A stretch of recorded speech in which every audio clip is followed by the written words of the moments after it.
നമ്മൾ ഈ ബസ്സിൽ കയറി പോകുന്നതേ നമ്മുടെ ഉദയംപേരൂരുള്ള മുല്ലപ്പന്തൽ ഷാപ്പിലേക്കാണ് കേട്ടോ. പേരിനോട് 100% നീതി പുലർത്തിക്കൊണ്ട് തന്നെ ഫ്രണ്ടിലൊരു മുല്ലപ്പന്തലൊക്കെ ഉണ്ട് കേട്ടോ. ഒരു നാടൻ ടച്ചാണ് കേട്ടോ അവിടേക്ക് ചെല്ലുമ്പോൾ തന്നെ. പിന്നെ നമ്മൾ കള്ള് ഷാപ്പെന്ന് പറയുമ്പോഴത്തേക്ക് ഉദ്ദേശിക്കുന്നത് കുറേ അപ്പച്ചന്മാരൊക്കെ ഇരിക്കുന്ന ഒരു കള്ള് ഷാപ്പായിരിക്കും. പക്ഷെ നിങ്ങൾക്ക് തെറ്റി. ഇവിടെ ഫാമിലീസാണ് കേട്ടോ കൂടുതൽ. നമുക്ക് ഈ ഒരു സീറ്റ് കിട്ടാൻ വേണ്ടി തന്നെ ഞങ്ങളൊരു 2 മണിക്കൂർ നിന്നിട്ടുണ്ടായിരുന്നു. 2 മണിക്കൂർ നിന്ന് ഓർഡർ എടുക്കാൻ വീണ്ടും 1 മണിക്കൂർ സീറ്റ് കിട്ടിയിട്ട് എടുത്തിട്ടുണ്ടായിരുന്നു കേട്ടോ. അത് കസ്റ്റമർ സർവീസിൻ്റെ പ്രശ്നമാണോ എന്നൊന്നും എനിക്കറിയില്ല, ചിലപ്പോൾ തിരക്കുള്ളതുകൊണ്ടായിരിക്കും. പക്ഷേ നമുക്കത് കുറേ ദേഷ്യം വന്നു. കാരണം നമ്മൾ ഒരു ഉച്ച സമയത്താണ് എത്തിയിട്ടുണ്ടായിരുന്നത്. പക്ഷെ നമുക്ക് കുറേ ലേറ്റാണ് സാധനം കിട്ടിയിട്ടുണ്ടായിരുന്നത്. പക്ഷേ നമ്മൾ ഓർഡർ ചെയ്ത സാധനങ്ങൾ കപ്പ, ബീഫ് ഫ്രൈ റോസ്റ്റ്, പിന്നെ പോർക്ക്, കൂന്തൽ, കാടക്കറി, ചിക്കൻ കറി, പിന്നെ കപ്പ, പിന്നെ കള്ള് വരുന്നത് കേട്ടോ. കള്ള് ഒരു ടൈപ്പ് കള്ള് മാത്രമേ അവിടെ ഉള്ളൂ.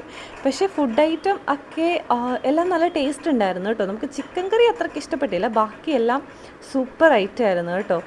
പിന്നെ നമ്മൾ മീൻ കറിയും പറഞ്ഞിട്ടുണ്ടായിരുന്നു കേട്ടോ. എല്ലാം നല്ല സൂപ്പറായിരുന്നു. അങ്ങനെ ഇതെല്ലാം കഴിച്ച് നമ്മൾ തിരിച്ച് വന്നു കേട്ടോ. അത്രേ ഉള്ളൂ അപ്പോൾ ഇന്നത്തെ